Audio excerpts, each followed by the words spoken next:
Welcome into another episode of Locked On Phillies, and what a week it was for the Phils. They sweep two series, they win six straight. We're going to talk about everything that went right in the series against the White Sox. Also, we're going to preview a four-game set with the Cincinnati Reds. The Reds, the last team to beat the Phillies in a series. So how do the Phils find a way to do better this time in Cincinnati? And a Bryce Harper update that I did not think we were getting today. A little bit of news on the Phillies slugger. We'll get into all of it on today's episode.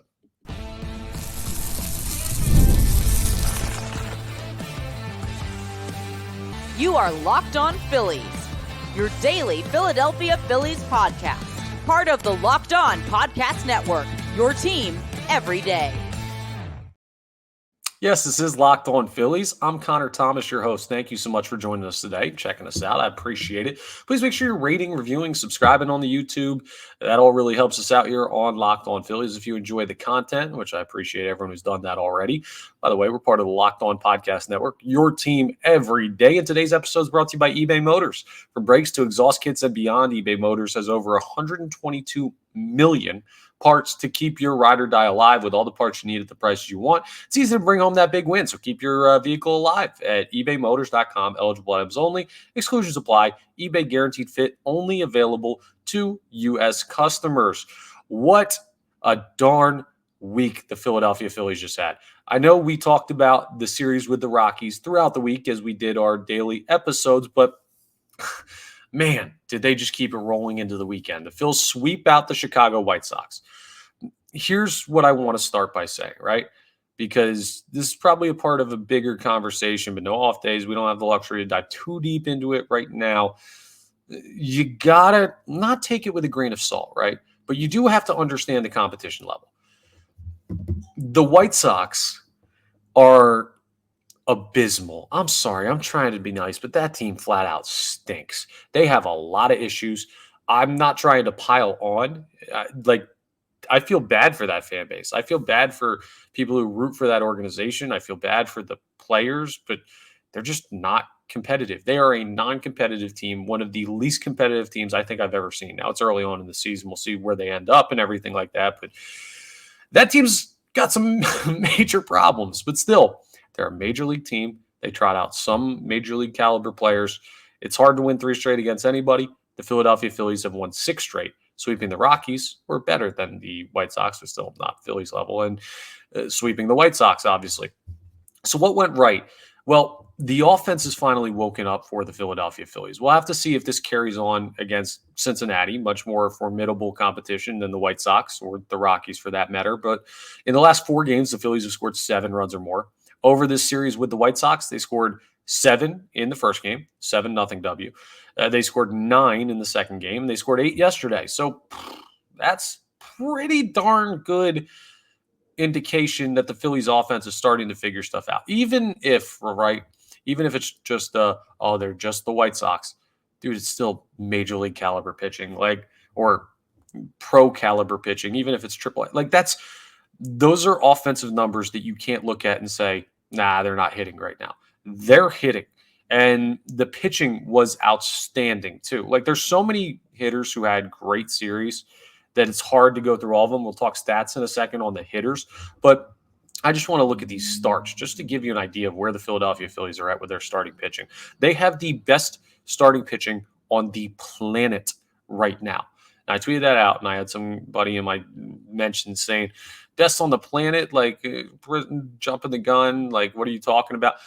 I'm talking about in this moment right now, there's no better rotation than the Philadelphia Phillies. And that includes Spencer Turnbull, who wasn't even supposed to be in the rotation to start the year.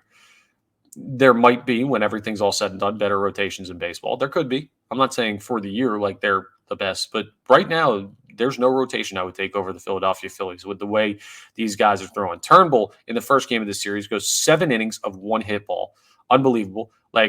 No-hitter watch kind of. There were 2 times in the series, and that should show you where the White Sox are at, where I was like, oh, I got to show somebody this box score real quick so that someone knows what's going on, because I don't say anything. I don't want to jinx it, but there was that one. And then there was Zach Wheeler, who went 7 1/3 innings of one hit ball, none earned, against the White Sox. I mean, you're looking at a situation where in this series, 2 starting pitchers went 7 or more innings and did not allow a run. And then Aaron Nola gives up the home run early in yesterday's start. Guess what he ends up with? He ends up with his final stat line of 8 innings pitched, 4 hits allowed, 2 earned runs, both on that home run, a walk, 7 strikeouts. I mean, that's a damn good performance from Aaron Nola. He's got a 3.16 ERA right now. That's highest in the rotation. That's insane, folks. That's absolutely insane what the Philadelphia Phillies starting pitching has done. Now, let's learn something from our division rivals down there in Atlanta. Having the best rotation in April doesn't win you anything. It doesn't. It wins you games, but it doesn't win you anything like divisionally or postseason wise. So you got to be consistent with this, and there are going to be ups and downs throughout the season. There's still a long, long way to go. The Phillies are 14-8, which by my math means they would have played 22 games, and out of 162, it means they have 140 left to go, if that math adds up. If not, you can make fun of me in the comments for being dumb. But I'm pretty sure it's 140 games remaining for the Philadelphia Phillies, and that means there are going to be some ups and downs. The starting pitching is outstanding right now, and the offense is starting to figure it out. So let's just run through some of the numbers of guys who are really starting to show up. Trey Turner, for everyone who was worried about him, for everyone who thought, oh, the contract, this, that, and the other thing. He had the down year last year. How does he bounce back?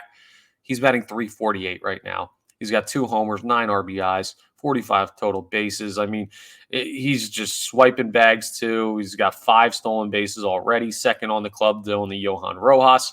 Great work, great start to the year by Trey Turner. This is why you should have faith in this guy. He is just a professional hitter. Kyle Schwarber, solid series at the plate. 6 home runs on the year. He's batting .217. That's fine. We'll take .217 because guess what? In addition to those 6 homers, he's got 11 RBIs, but 14 walks, the most on the team. Now, he also has 30 strikeouts, the most on the team, but he's a true power hitter by definition. He's been fine in the leadoff spot. This team wins. Let's look at my guy. I got to talk about this dude, Johan Rojas. You know, he's batting right now. He's batting .264. For everyone who was worried because he was batting like 70 something to start the year, and he didn't seem like he was swinging. Even his outs now are solid contact. It's almost like if you give a young player time to face major league pitching and don't overreact to the first 2 or 3 weeks of the season, you get to a point where that guy starts to develop the ability to hit. Will there be times this season where Rojas once again looks like he's overmatched? Sure, that's the ups and downs of playing base. How good's Bryson Stott, right? How good do we feel about him as a hitter and a ceiling? He was sent down because of his struggles at the major league level when he first came up. Like, that happens to even really good hitters, and I think Bryson Stott's a really good hitter. He hasn't had his best start to the year. He's batting .224, but still, I think he's going to come around, and that's bottom line. You just need to give these guys time. That's what I've been advocating for with Rojas, and he's proving the Phillies right for trusting him. And then the last guy we'll talk about now, because we can't talk about everybody. And Alec Boehm had a 2-homer game, a 6 RBI game, and just like the first 4 innings of one of these games against the White Sox. Like, he had an outstanding series. He's in a good spot, hitting .284, 3 homers, 18 RBIs, tops on the ball club. Like, he deserves credit. Brandon Marsh, too. I know Brandon Marsh is my guy. And if you follow me on social media, you know I've been saying this guy's a future all-star. Told you he was going to have a breakout year, much like Bryson Stott did last year. And right now, .288, 13 RBIs, 5 home runs. Like, he's a monster at the plate right now. He's been solid in the field. That's a guy you don't want to face right now. And the Phillies have a lot of guys like that, but it's good to see that from Brandon Marsh as well. I can't say enough good things about the Philadelphia Phillies right now. And of course, it's good for the ego to play the Rockies and the White Sox. The schedule is going to get harder. You're going to see that when they play the Reds in Cincinnati starting tonight. And we're going to talk about that series coming up, preview what to expect from a matchup with the last team you lost the series to. But this Phillies team, like, I have been absolutely advocating that they are as good as we thought they were before the season. Talented, they're going to hit, they're going to pitch, they're going to be a very darn good baseball team. And this was the first week, not that they had to go 6-0 to prove it, right? But this was the first week, 6-0 helps, that show, oh, they're in a different league than some of these teams. Now, those are bottom of the barrel teams, but it wasn't like a 2-1 victory. No, they were running it up on the Chicago White Sox. And that's what they should do against lesser opponents. That's what great teams do. The Phillies are a great baseball team. I have no doubts about that right now.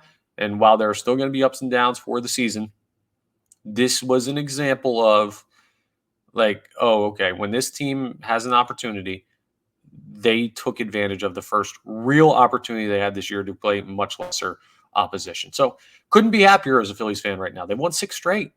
They've scored 7 or more in 4 straight. They're on fire. And we'll see if that carries over against the Reds because you got a couple tough pitching matchups in this series. So we'll talk about that coming up and how they can continue the momentum. But as a Phillies fan, this should be a fun Monday for you, as fun as Mondays get. We know how Mondays go. But no, this is a fun time to be a Phillies fan. Let's hope they continue it. And coming up next, I'll tell you about how they can do just that. But before that, I got to tell you about eBay Motors, our title sponsor for today's episode. Passion, drive, and patience, the formula for winning championships, is also what keeps your ride or die alive. eBay Motors has everything you need to maintain your vehicle and level it up to peak performance. Superchargers, roof racks, exhaust kits, LED headlights. You want to make your car into a Fast and Furious car? Go to eBay Motors. I mean, they got everything. Tom Toretto would go to eBay Motors. I don't know if I can advocate for a fictional person, but you get the point. They got everything you need for your car. You might be into speed, power, style. eBay Motors has you covered. With over 122 million parts for your number one vehicle, you'll always find exactly what you're looking for. And with eBay Guaranteed Fit, your part is guaranteed to fit your ride every time or your money back. Because with eBay Motors, you're burning rubber, not cash. They got all the parts at the prices that you want.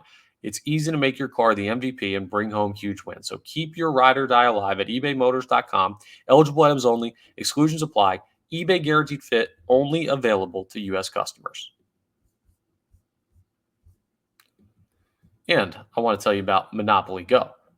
But like you should already know about it. Do you know how many people have downloaded Monopoly Go? Do you know how many people are playing Monopoly Go? It's an insane number. Like, think about if your friends have told you about it. Think about if you've seen someone playing it. Maybe you already are familiar with Monopoly Go, but we know everyone's familiar with the board game, and that's why it's been so easy for Monopoly Go to transition to this app. Not that it's the only thing, you still play the board game, but they have been downloaded, this app, 150 million times. If you got a competitive side, and if you're a sports fan, I know you all do, especially if you're a Philadelphia sports fan, we're all nuts. You want to compete? You want to compete against your friends? Monopoly Go's the best part of it. You can team up with friends as well. And people all around the world in time tournaments, there are huge rewards.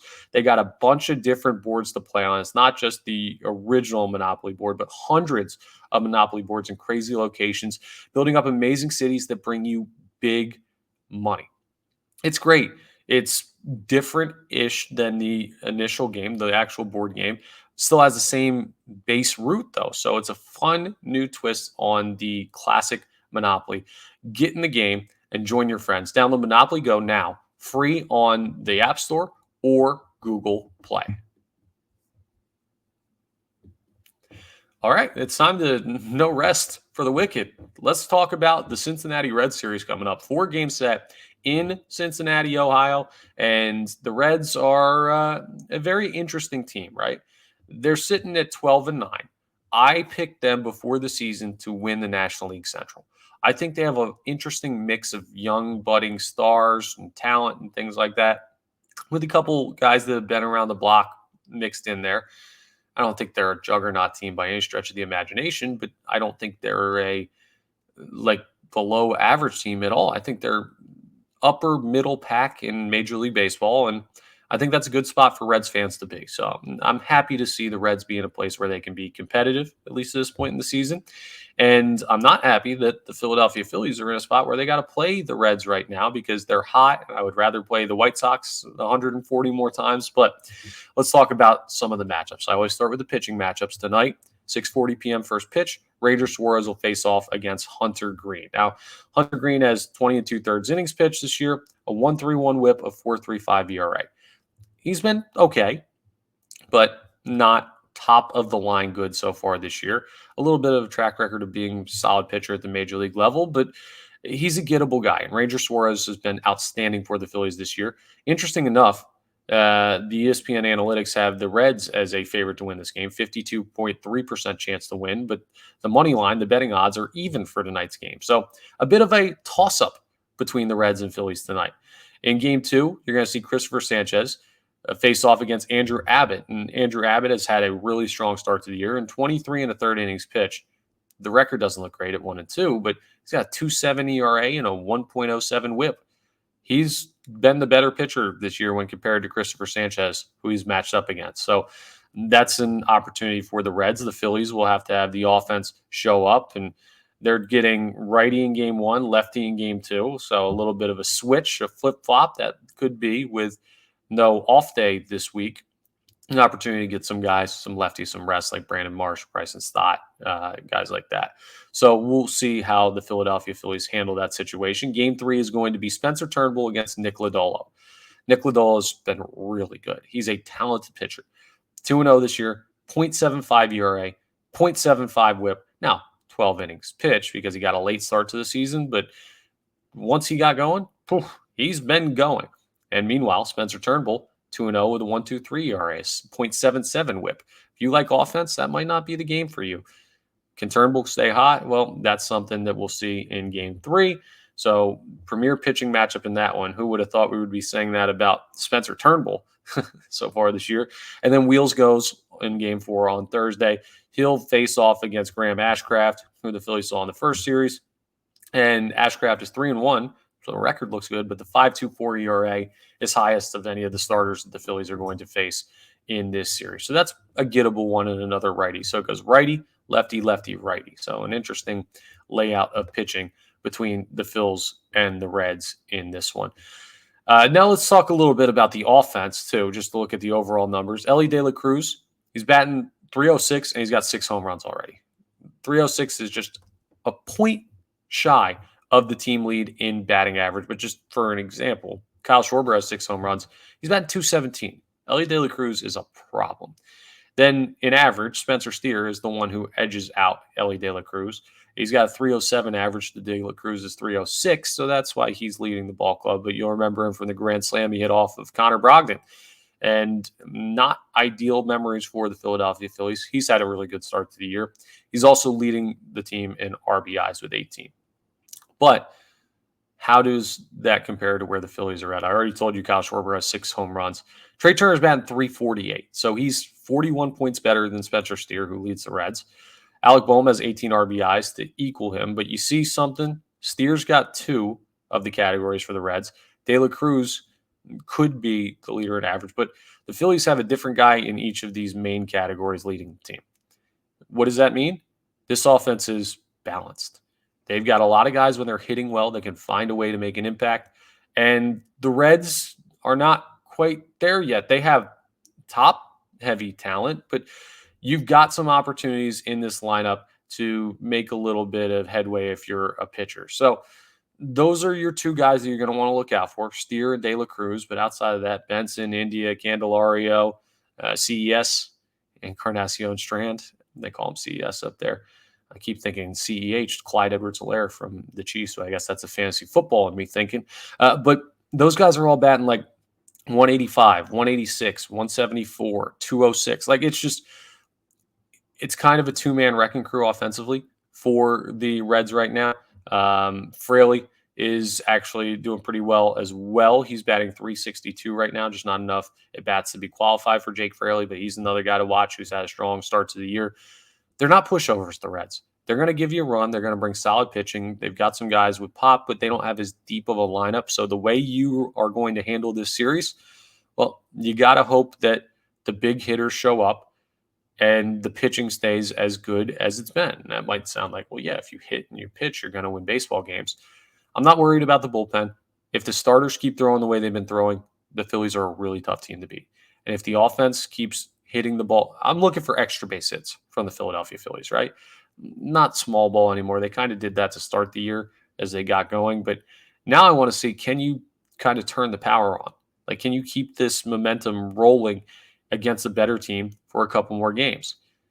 I always tell you, 4-game series against a somewhat contending team, we're looking for a split, right? If they do better and they win the series, awesome. If they sweep, we're partying, and they will have won 10 straight. That'll be nuts if they do that. If they split, okay, cool. You didn't lose any ground. You're fine. And if they lose the series, that's when we start to have the conversation about, man, that was a bad series. But I think the Philadelphia Phillies are going to at least earn a split in this one. I don't see them losing this series. And with the pitching matchups, it's going to be hard for them to win this series. So 2 of the next 4 games, totally fine. You're staying on a really, really good pace. That would put their record at, let me just get this correct, it was 16-10, 6 games over 500. They finished April last year, 2 games over 500. So Phillies are off to a pretty darn good start to the year compared to the past couple of years. I'm not mad at it. And I'm also not mad at this Bryce Harper news, but it's something we need to bring up because it does affect the Phillies significantly, at least tonight and maybe for the next couple games. Notice I didn't bring him up too much in the series preview. There's a reason why. So congratulations are in order to Bryce Harper as we wrap up today's episode of Locked On Phillies. And before we get to that, let's go to FanDuel. Let's talk about it. It's playoff time in the NBA and NHL. Sixers play tonight. Big game, game 2 against the Knicks. Baseball's in full swing as well. I just told you all about the Phillies and the Red series, maybe some unders hitting in that one. But FanDuel is your place to bet on every game. Right now, new customers get $150 in bonus bets guaranteed. And that means you've got $150, win or lose, to bet on everything from slap shots to home runs to slam dunks. And it's all on an app that's safe, secure, and easy to use. What are you waiting for? Visit FanDuel.com/lockedon, and you can make your first bet an automatic win. FanDuel, they're America's #1 sportsbook. So I was getting out of a meeting today around, 1 o'clock, 12:58 or something. And I was scrolling Twitter, just as one does, as I wander through the street, probably almost getting hit by a car. And I saw a Phillies tweet where it was like roster move or something. I forget the actual wording of the tweet. I was like, oh, my initial thought is Taijuan Walker coming back from his rehab assignment, and what'd they do? And I was very interested. And I see Bryce Harper's name, and I was like, oh my God, please tell me Harp's not hurt. Bryce Harper was placed on the paternity list today. He's got paternity leave, as apparently, I had no idea, he's welcoming another child into the family. So congratulations to Bryce Harper. You know what I love, right? Guy gets hurt, guy tweaks something. He may only be out like 3 days, but when the team puts like something out or you hear something about a guy being hurt, it's always something negative. Either people are sad or they're upset or they're, this guy's soft or whatever. Like, oh my goodness. And then the guy misses the same game for the paternity thing, and everyone's like, oh, no problem. You're all good. And I'm not saying he shouldn't at all, dude. No, I'm saying the other thing.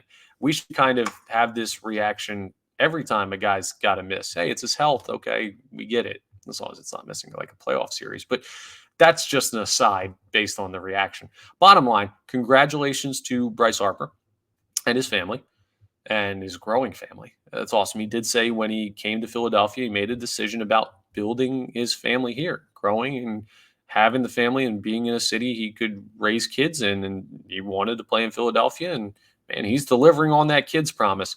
When the Philadelphia Phillies are hot, they're hot. And these dudes are hitting on and off the diamond right now. So you're going to miss Bryce Harper for a game or two. It's fine. Family comes first. There's no issue with that. But if you tune in tonight and you're like, wait, where in the world's number 3?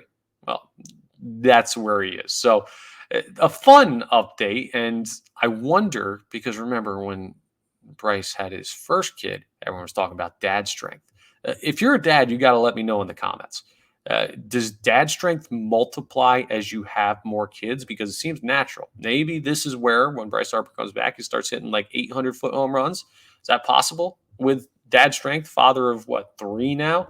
Certainly a possibility. So we'll keep an eye on that. But no, all jokes aside, a fun development for the Harper family. You won't see Bryce for a couple days.